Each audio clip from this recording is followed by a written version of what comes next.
So, I'm going to teach you how to do a bow hold first. So, we're going to do it on the pencils. So, here's the pencil. Okay. So, what you first want to do is kind of have like this. It's like a little monster, right? Mm-hmm. So, what you do is you're going to take your monster and it's going to catch the pencil like this. Okay. So, then you're going to bend your thumb outwards. Mm-hmm. And you can bring these fingers down so it's kind of right at the first, in between the first and the second knuckle. Okay, and then your index finger wraps around and your pinky lies on top. So that is how you hold a bow. And this, you keep your fingers bent because it allows for like flexible motion. So when you go out, your fingers will end up straightening out to help you reach, and you come back in and you bend them right back up, and it allows for good pressure. Okay, so then take your hand off again. Okay, so then bring it back. Like that. Fingers bent, thumb back, index over, pinky on top. Over it. Mm-hmm. Bend your thumb. Mm-hmm. That looks pretty good. Alright, so then take it off, shake it off. Okay, and do it again.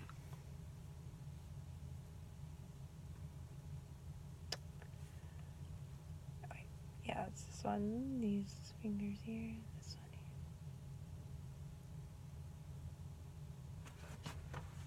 here. Okay, your thumb is bent, so bring these fingers down a bit more, so it's like kind of like closer to the second knuckle. Just like that. Awesome. So now I'm going to show you how to hold it on the actual bow. So when you take out the actual bow, it's the exact same thing. Remember to not touch any of the hairs because your natural skin oil will turn it different colors. So it's the same thing. You have like the monster. Bring it. Your thumb will go right here. Wrap your fingers right around. Bend the thumb. Pinky on top. Index on. Okay? Mm-hmm. Let's wrap the fingers. You bend your thumb. It's going to feel uncomfortable when you bend your thumb. But make sure this is bent. And keep your hand very relaxed. So much. Just like that. Okay. You can hold it up here. It's not gonna. Okay, so pinky there. Okay, so hold it out. Okay, bend this. You want all your fingers to be bent. Okay. And these three, this is the only one sitting on top. And then it's these three that are wrapped over. Put this one on top. So then if you hold it up like this, like you're gonna bow, it should feel. Yeah, well, you're not going out like this. You're gonna go like this, and it's kind of just like your arm.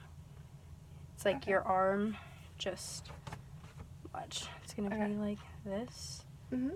When you're up at so this is called the frog, and up here is called the tip. So when you're at the frog, your wrist is kind of gonna be bent, like inwards. So when you end up bowing, and you get your hand on there. It's okay, I mess up on my bow hold all the time too. When I'm not hitting the door. You see how like my wrist is bent? So then when it goes out, see, and it straightens out.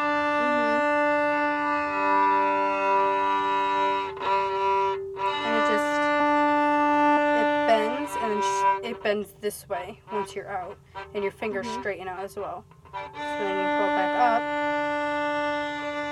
See how it's like slowly coming back in? Yeah.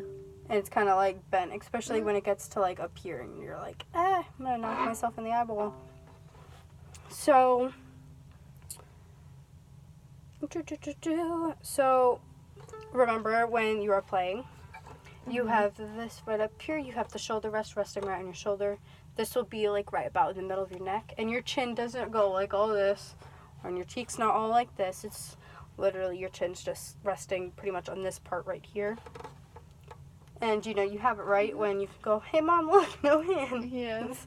So then again, when we showed you the hand, you put your hand out like this in front of you. Make sure your thumb's bent. Goes under the bridge. And your fingers can wrap around, wrap over.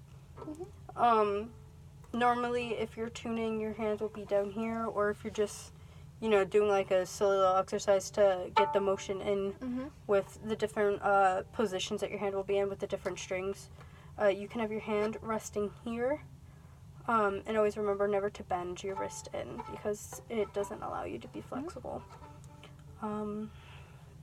Okay, so those.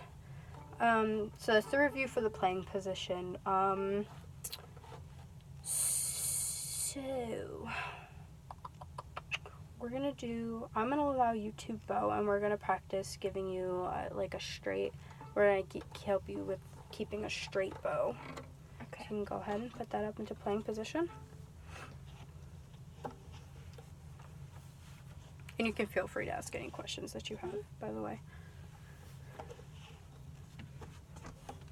Yeah, help if you maybe move your hair up a little. So it's gonna be like, it's gonna be tilted a little, just so like the shoulder rest. Okay. Okay.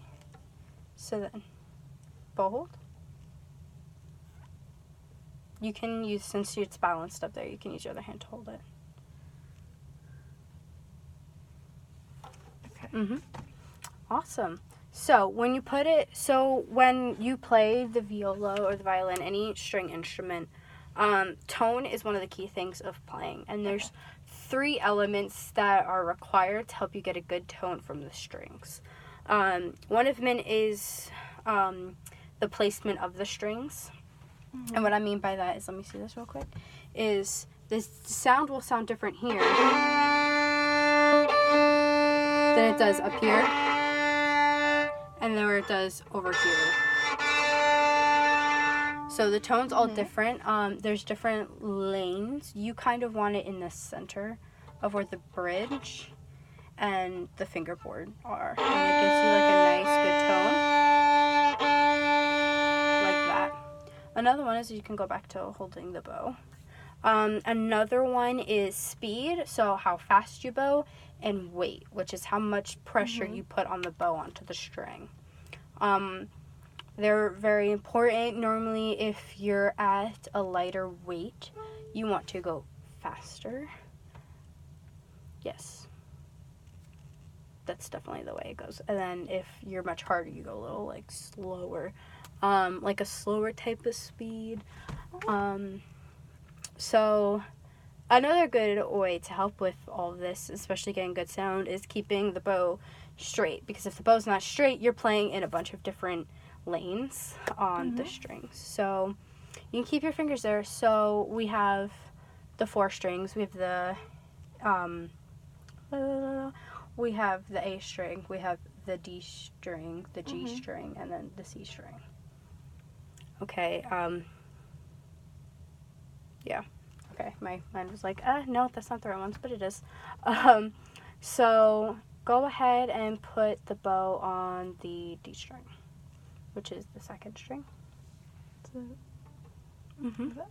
So what we're going to do is you're going to lift your arm up.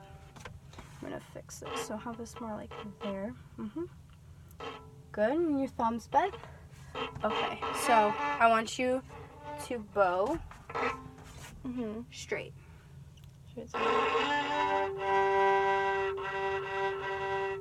Keep going. You see how your the bow is moving? So one of the things that helps if you divide the weight between your index finger and your pinky, because your pinky will help lift it up like this, but your index finger will help push it down, so it keeps it balanced. So when you bow, all right. So we want to relax the shoulder. You're not using your shoulder. Okay, so we're gonna go down with it.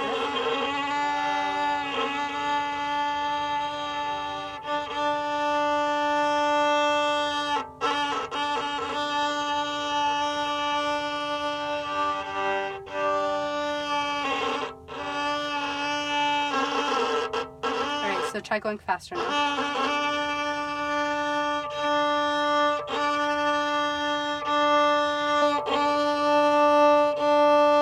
You're keeping a very straight pose. Nice.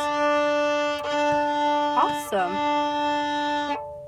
Okay, so obviously you see how the bridge itself is shaped differently? Mhm. So it goes up, so the lowest string is on the lowest part, the highest string's on the lowest part, and the thickest string is on like the highest part of the bridge. It helps for the vibrations. So the bigger string, so the C string, needs a lot more room to vibrate, so it's higher up off the board, which is why it's higher up on the bridge. So this kind of helps give it it feels different with each string. So tilt your bow down to go to the A string. So The other way. So down. So then you go ahead and play it. So then go to the next string.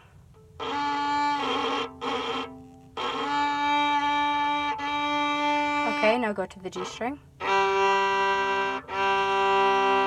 Now go to the C string. You see how they all like feel different? Mm-hmm. So it's kind of awesome. So you have those four, and then when you play them together, it kind of creates another one because you have to find like the perfect in between. So go ahead and play the open C again. That's what it's called when when you're tuning them like that. So the C is the thickest string. Bend your fingers. Bend this finger, bend this finger, bend. Yep. So you have it down. You're like, you kind of want it to hold it. Don't like pressure it, because then you're going to think of it like a baby chicken. Okay. You don't want to like kill the chicken. Okay, now go down to the next string.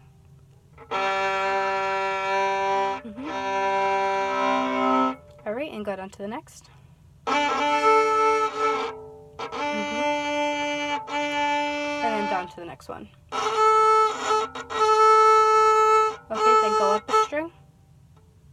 Now try to play the string that you're playing now and the one before at the same time. Like these ones?